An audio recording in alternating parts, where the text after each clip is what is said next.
Akaniambia, unaona ile gari? Kuangalia the other side yenye alikuwa. Kuangalia hiyo matatu, kuangalia hii side. Nikamkosa. Alikuacha kwa stage? Niachanga kwa stage. Mama Ari, urudi tu maishani mwangu. Anakupenda sana. The first time nilisikia kususu nikaenda nikasusumu. Nilisikia uchungu sana, nilisikia nimechomeka. Hata nilikuwa naenda nikiwa nimepanua miguu juu ya uchungu. Hi, Tuko family, hamjambo. Now, ikiwa umepatana na mtu na umempenda na ako na mtoto, it's either umpende na mtoto wake au uachane na yeye. Manake story ya leo ni story chungu sana, mateso mtoto aliyopitia kutokana na baba wake wa kambo, stepdad from hell. My name is Kingori Wangeshi. This is my story right here on Tuko.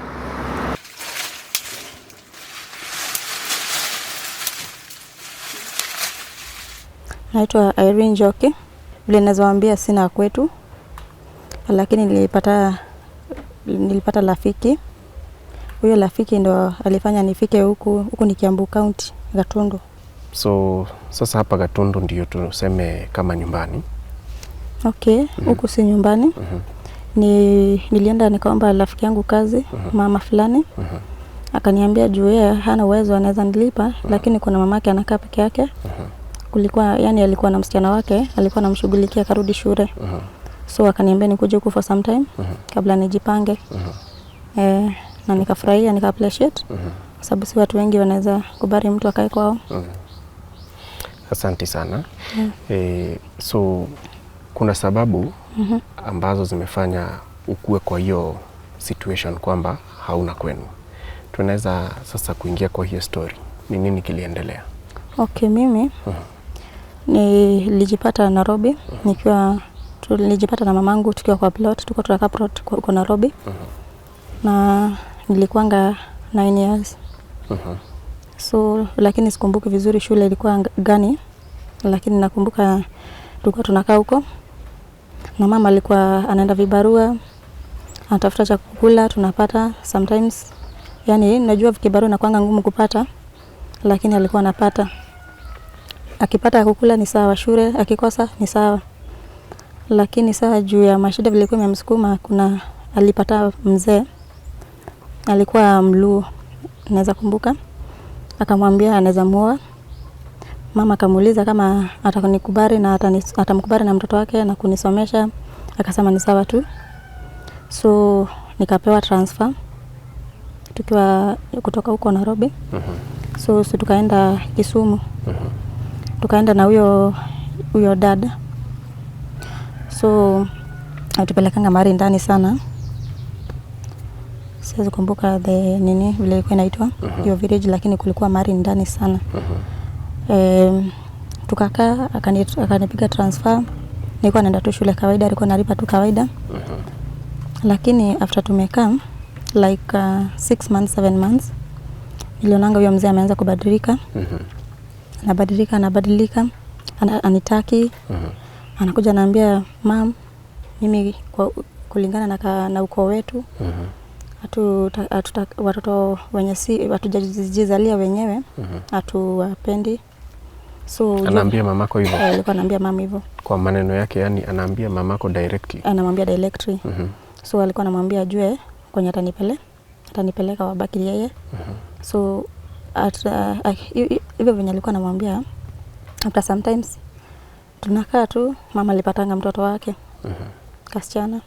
Sasa mtoto wa sasa huyo stepdad. Sasa ni stepdad wako. Akapatanga mtoto. After amepata mtoto, sasa Simona alianza kupenda mtoto wake kabisa. Although hata mimi yako ananipenda. Lakini alienda sasa kama alikuwa analipa school fees akawacha.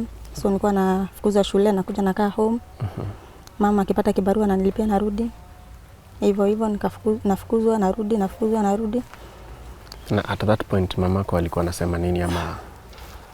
Alikuwa anaambia sasa huyo bwanake, huyo stepdad alikuwa anamwambia ati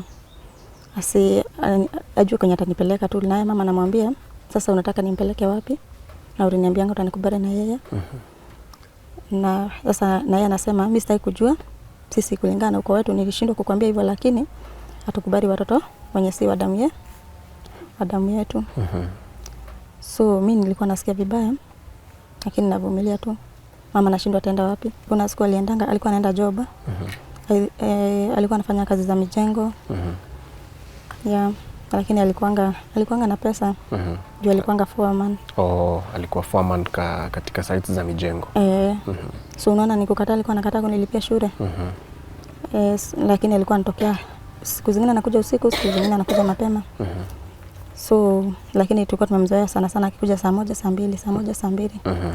Umesema hakuwa nakupenda, anasema damu yao yenye si yao hawaipendi ama hawaithamini vile.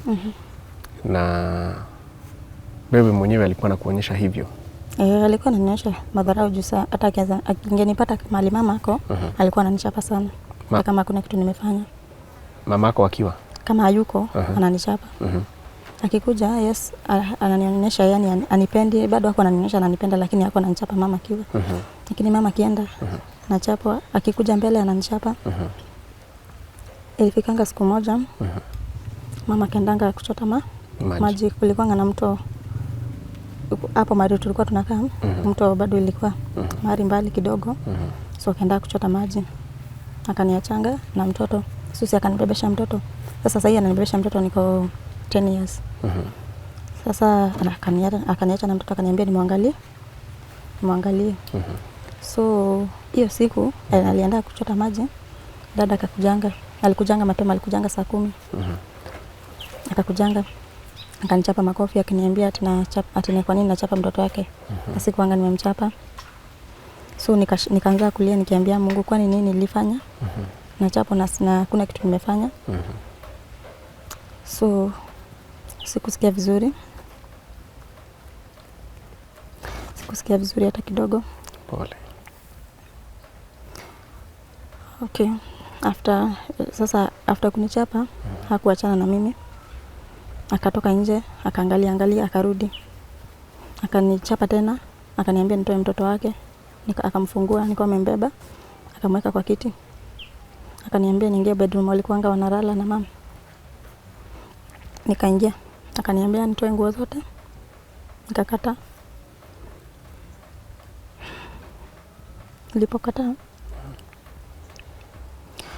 Nilipokata aliniforce nitoe.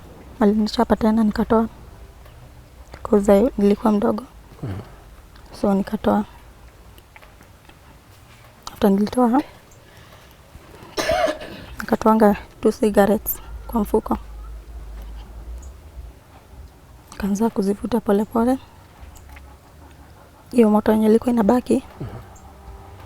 Na nimwagia kwa katikati ya miguu. Nikijaribu kuondoa. Ananiambia nijaribu kuondoa tena. So alifanya the same thing. Hadi zikaisha zote. So nilikuwa nasikia uchungu, lakini anakuchoma na sigara. Alikuwa ananichoma na sigara. Nilikuwa navuta. So take your time.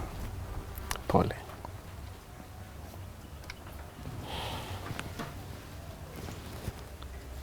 It's okay, take some time.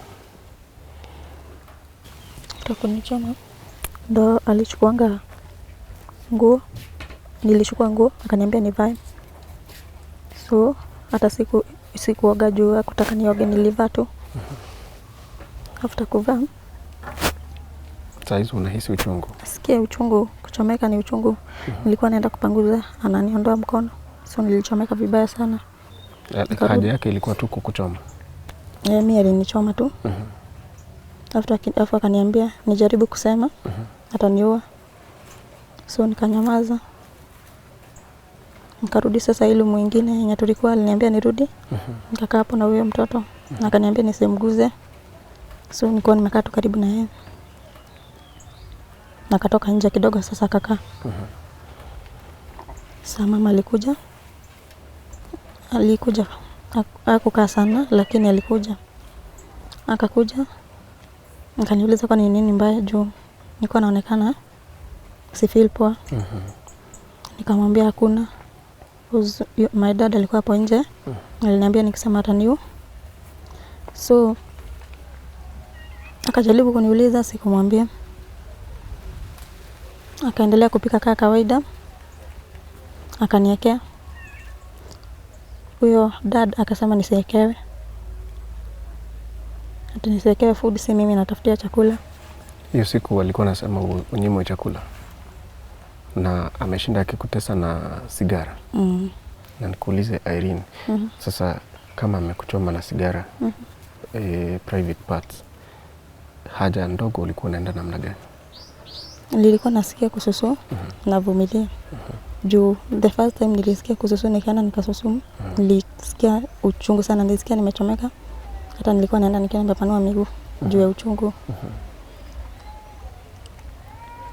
So nilikuwa nikisikia navumilia, najikaza nayo. So that night akasema nisipewe chakula. Haukupewa? Sikupewa. Na your mama alikuwa anavumilia hayo yote?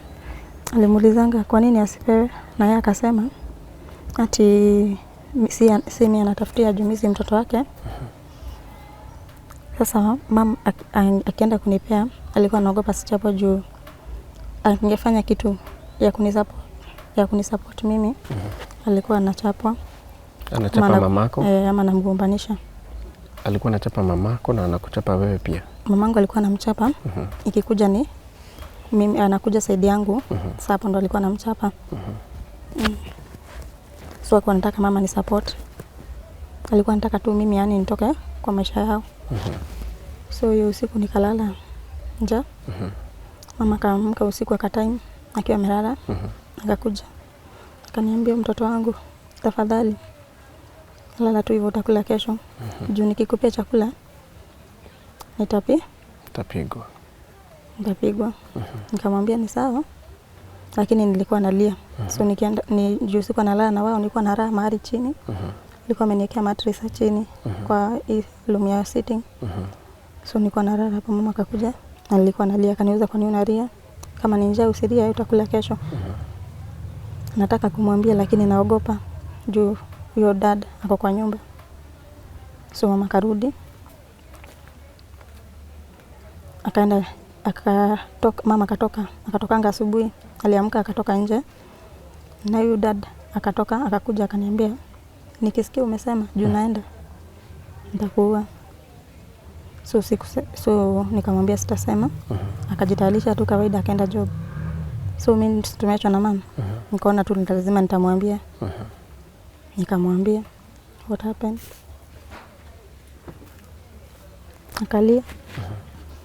Kalia pia. Akaniambia nimuonyeshe. Nikamwonyesha. Akaniambia sasa naona pesa ya kunipeleka hospitali. Atafanya aje? So akasema hawezi kaa na mtu kama huyo anachukia mtoto wake. Na yani hawezi kaa na mtoto kama huyo anachukia mtoto wake na anampenda, so lazima apende mtoto na apende mwenye mtoto. So mama akasema ataenda. Sasa alikuwa anajitayarisha. Akajitayarisha tu kawaida. Akapaka nguo zake na zangu. Na akapaka nguo zake na zangu. So dad hiyo siku bado alisuspect juu alikuja mapema.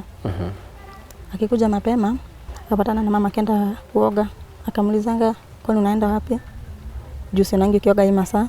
Na sikupatangi hii masaa nyumbani. So ni kama alikuwa na suspect. Uliambia mamako ndio akakuja mapema.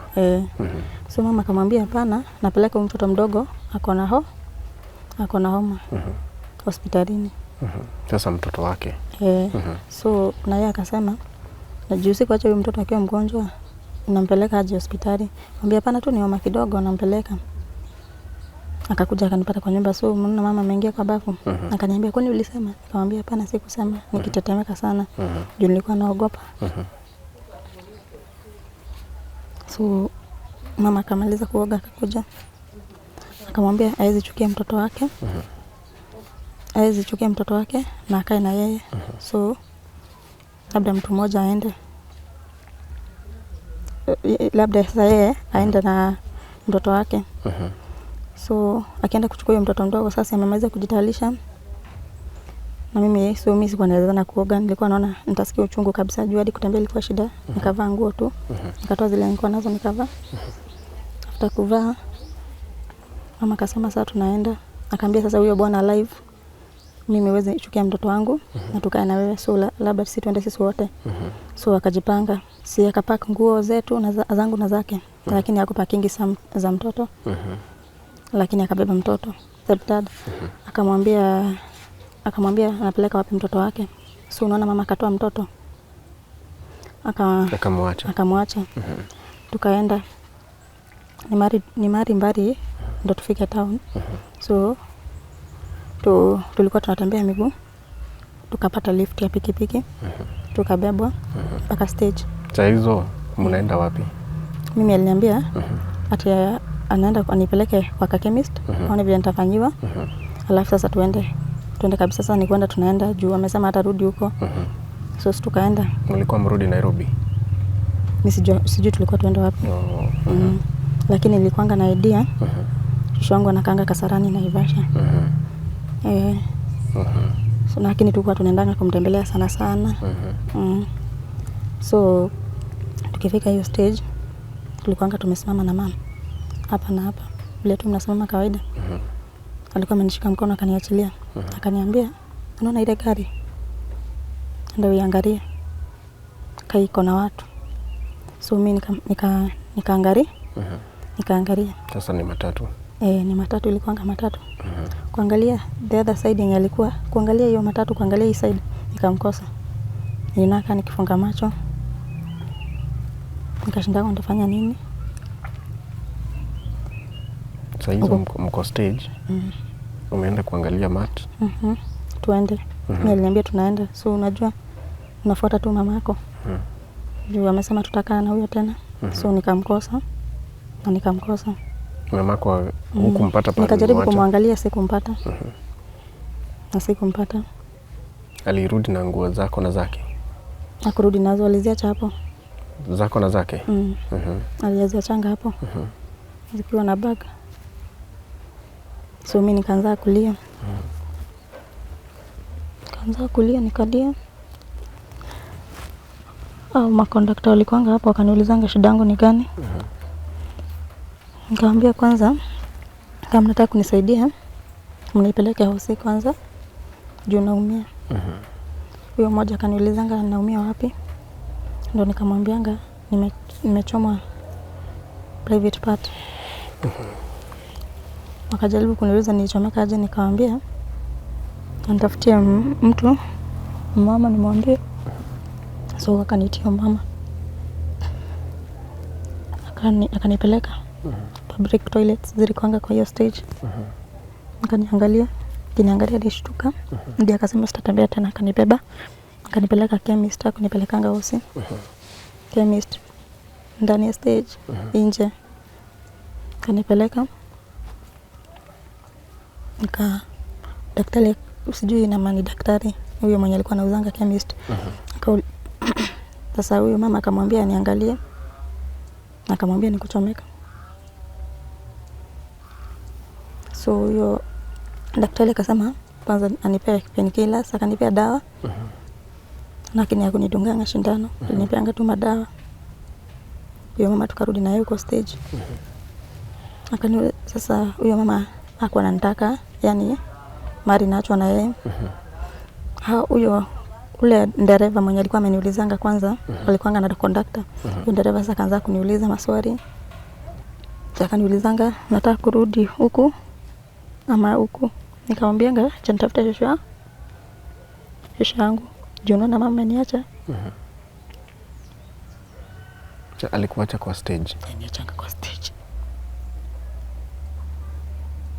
So nikaenda, huyo dereva akaniambia siwezi enda home saa hiyo kwa sababu ni usiku. Kulikuwa yani siwezi fika hiyo time na huku kutoka Kisumu hadi Nairobi, kutoka Nairobi hadi Naivasha. Akaona hiyo distance ni kubwa. Akaniambia tutaenda kwake na kuna bibi na watoto. nilale huko, ajue vile atanisafirisha kesho asubuhi hadi kwa shosh. So tukaenda kwake, wakanikubali na nili appreciate. Wakanikubali, bibi yake akanichamshia maji nikaoga, akanipea chakula. Sasa hizo utaweza kuoga? Nilikuwa naoga na uoga juu nasikia bado uchungu. Nilikuwa tunajimwagia maji lakini sijiguzi. Sikuwa najiguza lakini nilikuwa najimwagia tu maji. So nikavaa nguo na nikakunywa zile dawa, aliniambia nikunywe tena zile dawa, nikakunywa. Lakini kutembea ilikuwa shida. Juu ile maji ilirudi katoboka. After ilitoboka nilisikia uchungu sana.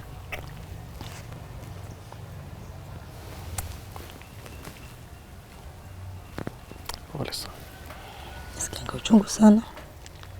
Sasa bibi yake alisema hatuwezi kaa na mtoto mwenye tujui. So unaona, dereva akasema hata siku anakuja naye akae. Nilikuja naye jioni usiku, nijue vile nitampeleka kwenye anasema kwa shosho yake. Lakini sikuwa najua exactly ni wapi, lakini nilikuwa najua ni Naivasha Kasarani.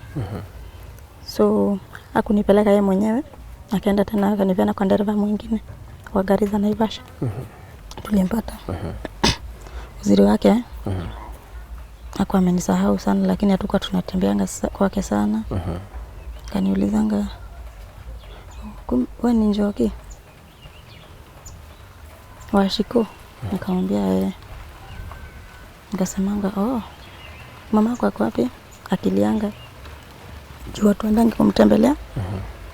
Tujaenda kwake, nikamwambianga tutokanga Nairobi na akaoleka. Sasa nikamwelezea hiyo story yote vile kumeenda. Alikuwa so sad pia.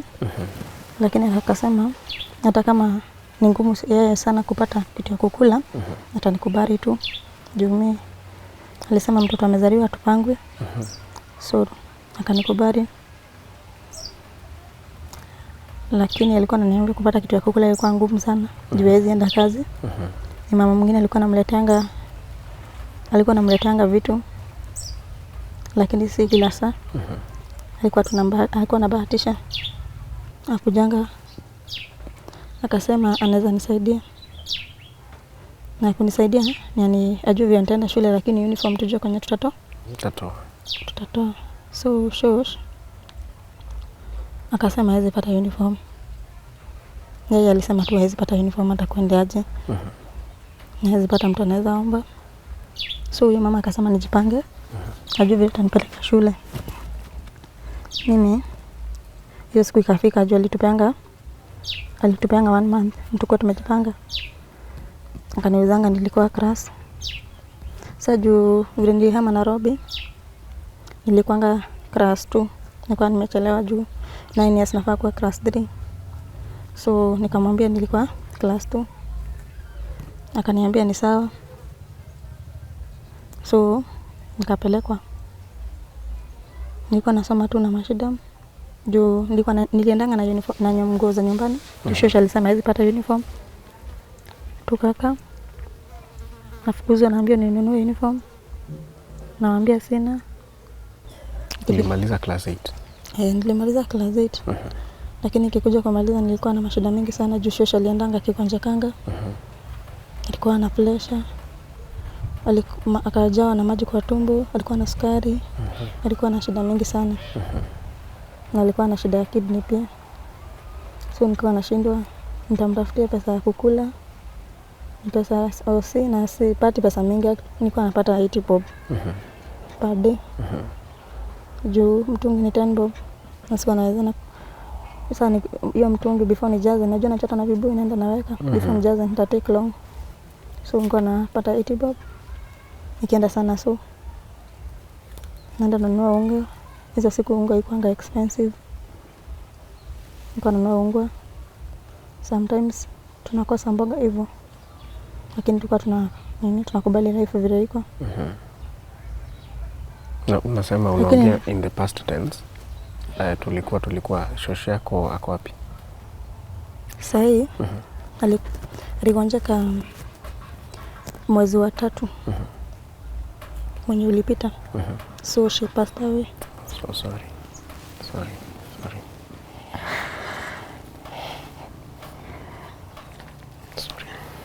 Yeye ndiye alikuwa familia kwako? Yeye alikuwa familia yangu. Sikuwa na mwingine nyuma na mbele na alikufa. Pole.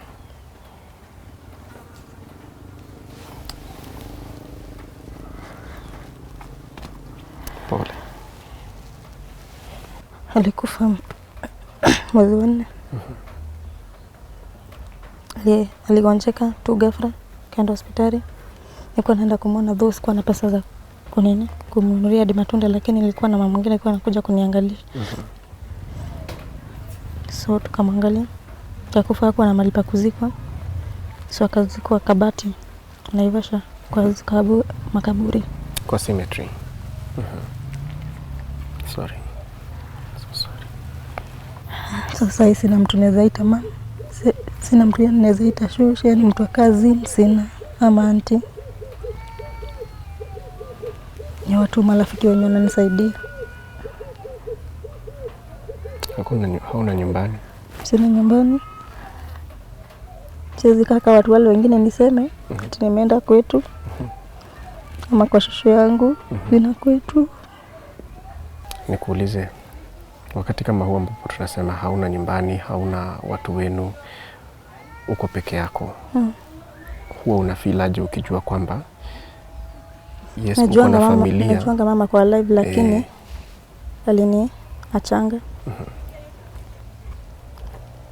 Kini hopes one day one time tampata tu junior familia yangu, sina mtu mwingine. Ungetaka mkutane tena na yeye? Naweza penda juu sasa kuna mali naweza enda. Yeye ndio familia yangu, nani mwingine anaweza nisaidia isipokuwa yeye. Kiza mpata naweza furahia tu sana. Turudi nyuma kidogo, ulipona? Nilipona. Nafuta nimeenda kwa shosh. Huyo mama mwenye nilikuwa nakwambia alikuwa anasaidia shosh. Nilimwambianga niko na shida, lakini nilipewa dawa. Akaniambia nimuonyeshe, bado pia nikamuonyesha. After kumuonyesha saa akanileta mafuta. Akaniambia ni mafuta ya bunduki. Itanitengeneza vizuri. So akakuja akanipaka. Sikukaa for long, sijapona, ilinisaidia.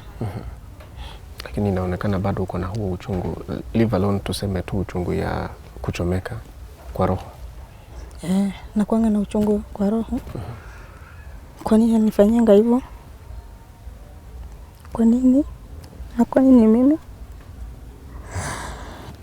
Kini I thank God I'm still alive. Yes, please. So, hii miaka tangu ukiwa miaka 10 na hadi sasa hivi, umekuwa ukifanya nini? Umekuwa tu vibarua, zinaenda zinaanguka. So nilienda nikapatana na huyo msichana mwenye nilikuwa nakwambia.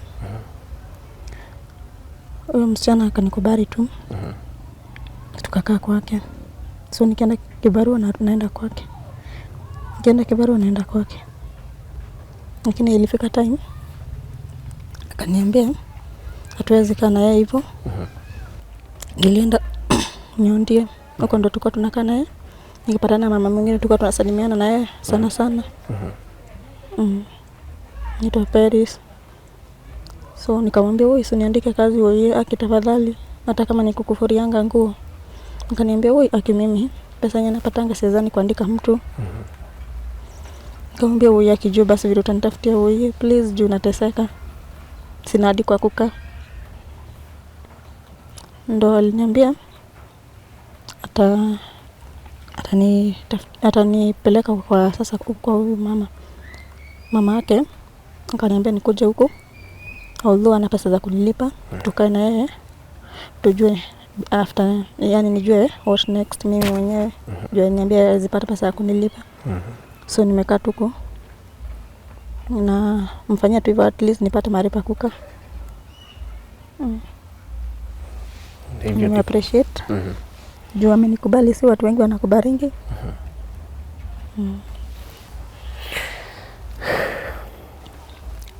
Ungepatana na your mom sahi, ungemwambia nini? Actually naweza furahia kwanza. Hata kama amenifanyia mambo mbaya tu naweza msamehe. Juu pia ni binadamu. Kinaweza pata tu mpatane na yeye.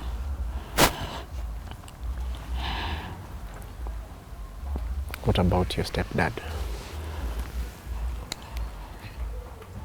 Mimi huyo sijui vile naweza fanya juu mimi sasa siwezi kaa na yeye mimi. Mtu anakuchoma si hadi anaweza kuua. Mtu anakuvira tena atakuua si hadi tunaweza kuua. Siwezi taka. Au unaweza taka tu tupatane na mamangu. Lakini wenye tu wamemfanyia mabaya tu nimewasamehe. Na huwa unafeel aje ukijua kwamba mamako alichagua bwana? Sasa sijuangi hadi karirudi huko. Sikuangishwa karirudi huko. Although hiyo siku tukitoka huko huyo dad step alimwambianga endani tu, lakini wewe utarudi tu hapa. So sijui what happened, sijuangi ama alirudi ama hakurudi. I'm not sure about that. Yani mlipoachana kwa stage ni hivyo? Ni hivyo. Hamjaionana tena? Hamjaionana hadi leo. Uko na message yoyote kwake? Maybe mtu anaweza ona hii video na amfikishie hiyo message. Kamera yako ndio hii. Okay. Mama Ari uko Wanjiko, kama unaniona, kitafadhali tu rudi tu maishani mwangu. Nakupenda sana. Hivyo tu. Sina mengi. Pole sana Irene. Pole sana. Na sasa vile umekaribishwa na hii familia hapa Gatundu. Ni nini unaweza fanya kwa mikono yako ambayo inaweza kusaidia wewe kujisustain? Okay. Nikiweza pata capital. Naweza weka biashara yangu. At least nianze na green grocer. Yeah. Ndio ni kazi unaweza fanya. Unaweza jijenga kutoka hapo. Asante kwa kushare story yako na sisi. Na familia kubwa sana ya Tuko. Familia yako ya hapo ya karibu sana inaweza kuwa ilikutenga. Lakini pia kuna hii familia kubwa ya Tuko ambayo huwa tunasimama na wale ambao wanapitia magumu kama uliopitia. Na kwanza pole sana. Lakini tunashukuru Mungu kwamba you're alive, you're healthy, na sasa unaweza jijenga kimaisha. Usikufe moyo, unaweza tengeneza future yako and all will be well. Kile kitu naweza kukuambia ni kwamba after umeshare story yako na hii familia kubwa ya Tuko, you'll see some change. Na tunaomba kwamba maisha yako ikue better. Ndio hata wale waliokutenga, wale waliokuacha, hiyo familia vile huyo stepdad alikuwa anakutesa, unaweza kosa kusahau, lakini one day one time unaweza kuwa wewe ndio utawasaidia. So usikufe moyo. Mungu amekulinda hadi sasa. Wewe jikakamue. Na tunashukuru kwamba umetukubalia kushare history yako. Ndio yeyote aliyo pale anaweza simama na wewe kama familia. Tunashukuru hii familia kwanza iliyokukaribisha hapa Gatundu. Nashukuru pia. Kwa sababu naona pia wao ni familia, so hivyo iko na watoto wao. Wako tu pahali hapa na pale. Lakini wakasema wakakufungulia milango, wakasema njoo ukae na sisi as you figure your life. Yeah. And we pray that it will be a beautiful life. Na pia wewe hutasahau wale ambao walisimama na wewe wakati ulikuwa kwa shida, si ndio? Yes. Peana namba yako ya simu ili mtu aweze kuwasiliana na wewe. Okay. Namba yangu ya simu ni 0757 233796. Irudie tafadhali. 0757 233796. Imerejistariwa na jina gani? Irene Njoki. Take heart. All will be well. Okay. Sawa. Take heart, girl. Okay, thank you. Yes. Tuko family. Pahali popote ulipo. At one point, I'm sure ushaiguzwa na maji moto ama chuma ama sufuria moto pahali kwa mikono ama kwa miguu. Na unajua uchungu unaopata. Na ni kidogo tu. Sasa imagine huo uchungu ukikuchoma ama ukiwa umechomwa katika sehemu za siri. Private parts. It's indescribable pain. Na huyo ni mtoto ambaye anafanyiwa hivyo na stepdad. Hiyo ndio story yake. Irene Njoki amepitia magumu na ya kuogofya. If you can stand with her in one way or another, she would appreciate. And I pray that stepdads that are out there will not be like her stepdad. Ukipenda mtu, mpende na mtoto wake. Kama unafeel kama hutapenda mtoto, wachana pia na mamake. Jina langu ni King'ori Wangeshi. Hii imekuwa episode ya My Story. Ni chungu. Kutoka hapa tuko. Shukran. Let's stand with Irene.